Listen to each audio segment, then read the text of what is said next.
Hi guys, I'm Shmi, hello and welcome back to the channel where today you join me in Los Angeles, California, here at VF Engineering with this, the Huracan STO with their VF8XX Hypercharger, a supercharged V10 STO making around 850 horsepower. Well, having an STO myself in my garage back at home, one thing I have spoken about before is that in comparison to other supercars, track cars of the current time, in terms of price, in terms of targeted performance levels, the STO has never felt like it has that straight line kick in the back that a car like that should.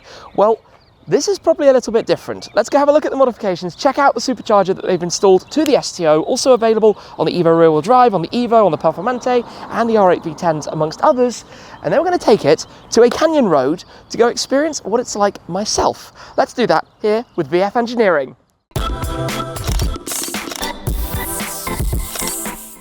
When it comes to supercars, we have become spoilt by the amount of power that some of these things make. When you're talking the likes of the twin-turbo McLarens ever since the 12C, the Ferraris in the twin-turbo generations, the 488, the Pista, the F8 and even the SF90, the Porsches, the 992 Turbo S, the AMGs, you name it, power numbers have gone through the roof in recent years. But this is where Lamborghini took a different approach. They stuck with the glorious 5.2 litre V10 in stock form, the naturally aspirated engine, revs so beautifully, sounds amazing, but it did mean that they effectively hit the limit of power they could get out of it. So in the Performante it reached 640 horsepower. It stayed the same in the EVO rear-wheel drive, the STO and in the new Tecnica as well, but that is basically the limit in terms of what Lamborghini and the Volkswagen Group can get out of that stock power plant. And this is where I use the phrase spoiled. If you've been lucky enough to drive in a car like an SF90 or a 765 LT, and then you hop into the STO, in comparison in a straight line, it honestly feels a little bit sluggish. I mean, it's 360 horsepower down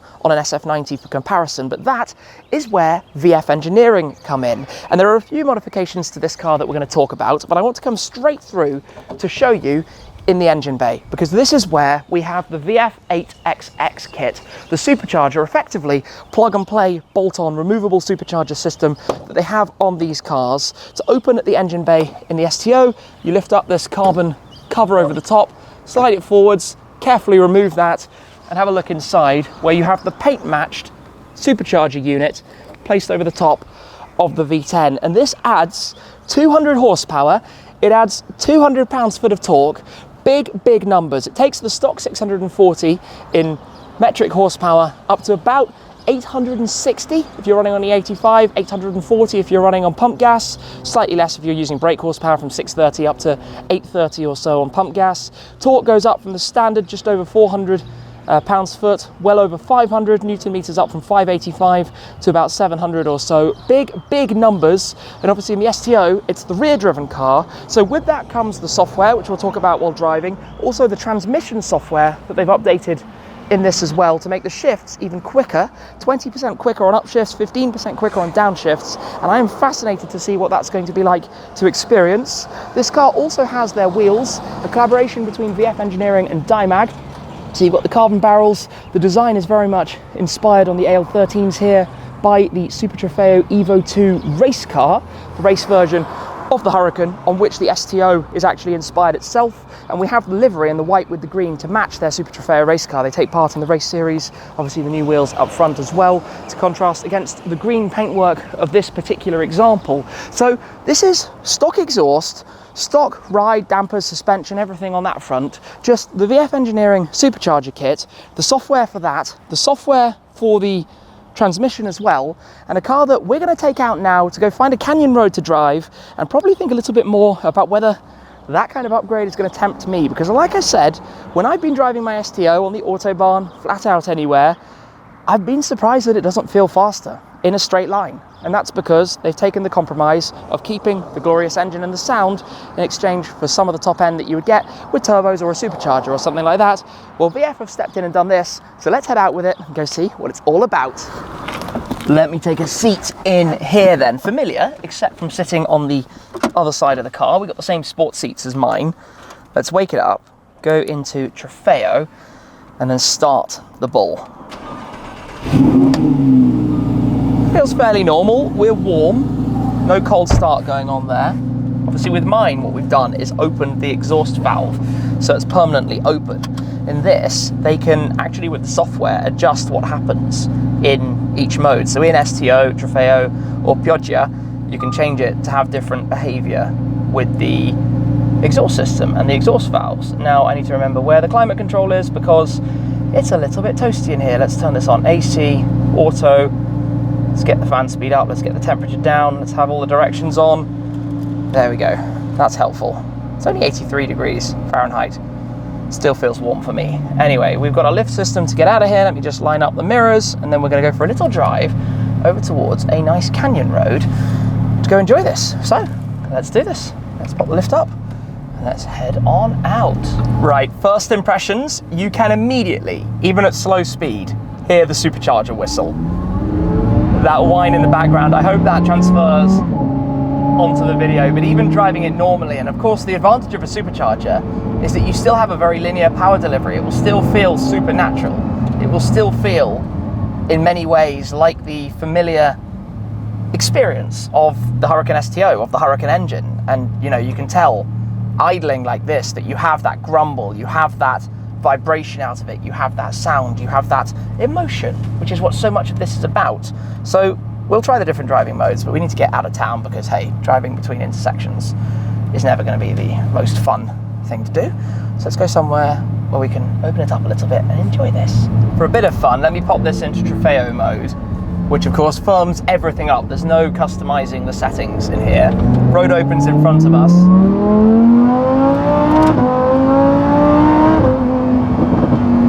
Okay, I'm just easing into it. You know, we've got Cup 2s, they're cold. I'm unfamiliar with where we are, what we're doing. That supercharger whistle is really cool in the background. Now, when it comes to my garage, I have a supercharged car in the form of the GT500, but you don't hear so much of the supercharger in that. It's nothing like a Hellcat, something like that, where you hear just massive supercharger whine, whatever you do.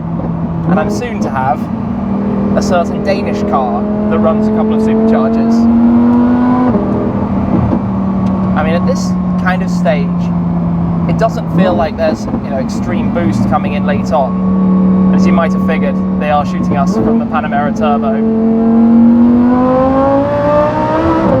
Wow.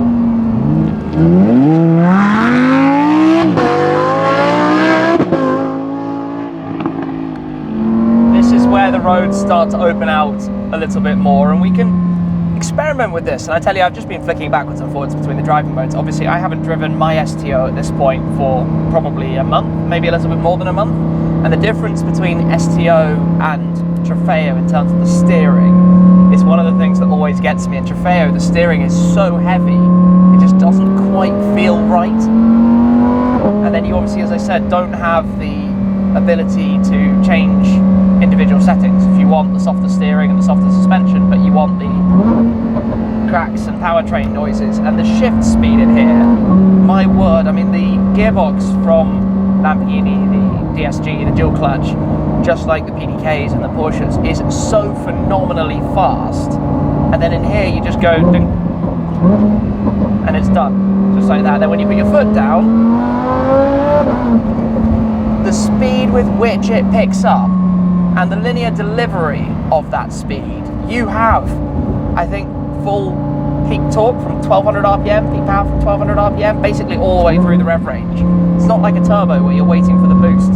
You have it in abundance from the very beginning, and away you go. And I can tell you, if you should happen to press the little switch here and put it into ESC off, this has no problems leaving some black lines on the ground.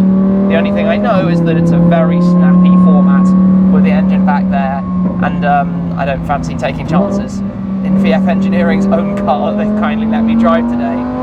Just the feeling of the power delivery. And if you don't want the crackles, you can go into STO, or you can customize this, right? You can have it set up how you'd like, because that's the beauty of them making their own software. They can do what they want with it effectively.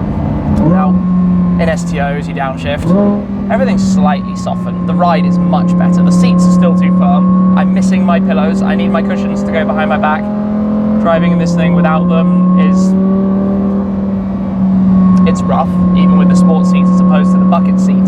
That's also an option. It's very loud, as you can probably tell. I don't think it's louder per se than mine, other than the fact that you have the supercharger whistle in the background. And if you want, you can have STO mode so the valves are always closed. You know, so if you're in 7th gear, it's just near on silence and chill and, you know, driving and wafting through the canyons. Look at this. We've barely driven very far at all and the scenery is insane. This is absolutely spectacular. Obviously I'm driving in manual. You can have it in auto, but I always prefer manual. You know, just downshifting. I mean, we're facing downhill at the moment, but with the road open in front of me, foot down, it finds itself into silly speeds so quickly that it's hard to, you know, where to stop. But I actually think it feels really OEM. And I know that VF Engineering have a partnership with lots of dealerships in the US, some in California, some in Florida, and some others around the country as well, in Texas, in North Carolina, to install this. And the system takes about 3 to 5 days to be installed. It's not that complicated, and it can be removed afterwards, and the car can go back to standard. And given we've got carbon ceramics, and we've got basically everything else that the car needs to handle this amount of power, and from so much experience running the Huracans and doing these upgrades to Huracans and to V10 R8s and now V8 R8s, they know that the cars effectively can handle it and can take it and are bulletproof. That's one of the things about these things to begin with, that they manage this. Just the amount of power. I'm a little bit anxious with putting my foot down just because of how much it is. But if it came from factory like this, you wouldn't be disappointed. Sometimes when you get into highly modified cars, especially with 200 horsepower more than standard, you're driving it thinking, you know, that feels a little bit not right, but this feels completely spot on. Like it, you know, the combination of the gearbox isn't mis-shifting or doing anything unusual on me. I'd love the STO to have configurable modes. I've said that enough times in my own videos. But this feels so right. It feels so right for the car. And it gives it the power that something like this should have. And I know when I get back in mine now, it's going to feel slow. This is genuinely fascinating.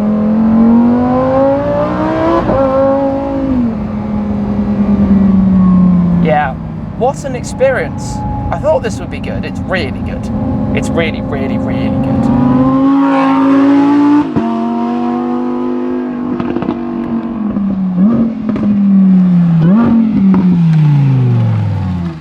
We've pulled over kind of in the middle of nowhere. A lovely canyon road, some roads basically through mountains and hills. I mean, look up there. That is quite the view. And letting this idle, keeping it cool for a moment. And outside you just got that rumble of the V10. The thing looks so cool. And obviously we've talked a lot about the STO on the channels, the Super Trofeo EVO style fenders, the wing, the diffuser, everything about it. And a fun plate as well, Hypercharge, given they call it the the VF8, it's not a V8, it's a V10, the VF8XX Supercharger kit for the STO. Oh, what an experience. Right, let's go continue having some fun because it's making me think. It's making me think an awful lot. The good thing with the junction is an opportunity to drop it to first gear. Oh, we've got some stones on the tarmac.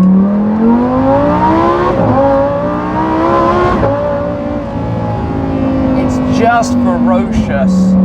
You hear it as well, and when in the STO you go over any bumps in the tarmac, you get that skipping sensation as your foot fluctuates on the throttle pedal. It's something I noticed in all the videos, and now that I've said it, you're going to notice it as well when you see a video with an STO. You hear that kind of on and off, on and off, on and off with the throttle because of how sensitive it is and how twitchy it is, but that's what gives it this character, this on the edge feeling. And with this much power, I mean, I don't feel like it's, you know, Senna power, because obviously the car is quite significantly heavier. It's a couple of 100 kilos, probably best part of 500 pounds, if not more, heavier than the Senna is. But it gives it the amount of power that you think, looking at the car, that it should have. And that's something, as I've said, that I always felt was missing. I still want the steering to be fixed. I still want the suspension to be softer. But while it does that, and I watch the numbers climb, it makes you think. This car on the Autobahn would be quite the thing. I tell you what, it suits the Sport Cup 2s as well. I'm very happy to drive one of the Sport Cup 2s because my car has the standard all-year tyres, not the even Bridgestone Potenza Race. So you can have Potenza Sport or Potenza Race from factory. I have the Sport because they're better for all season, and I was driving it around Europe over winter, so I didn't want to have the complete slicks in case it's wet or something. But but the race tyres are really for the track. The Sport Cup 2s are one of my preferred go-to. It's a great tyre from Michelin, and I think it will suit this really well. So I'm kind of tempted to put some Sport Cup 2s on mine, whatever I might decide to do.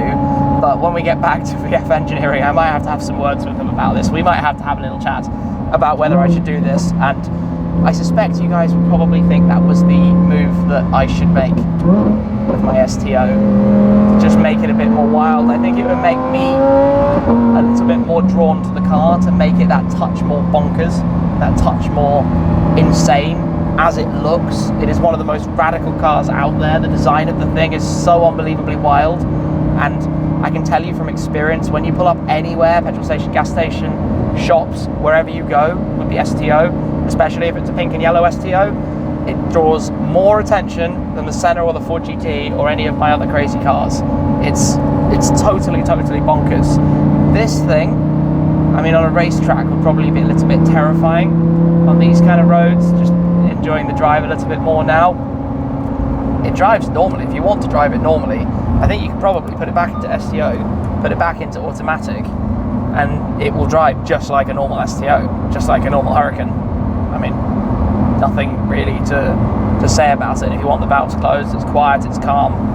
Whereas on the other hand, it transforms into this totally different beast, this totally different monster. Yeah, what a cool experience. I am very pleased that I've driven this. My wallet might not be so pleased, but I am very pleased that I've driven this out on some nice canyon roads, being able to take it in.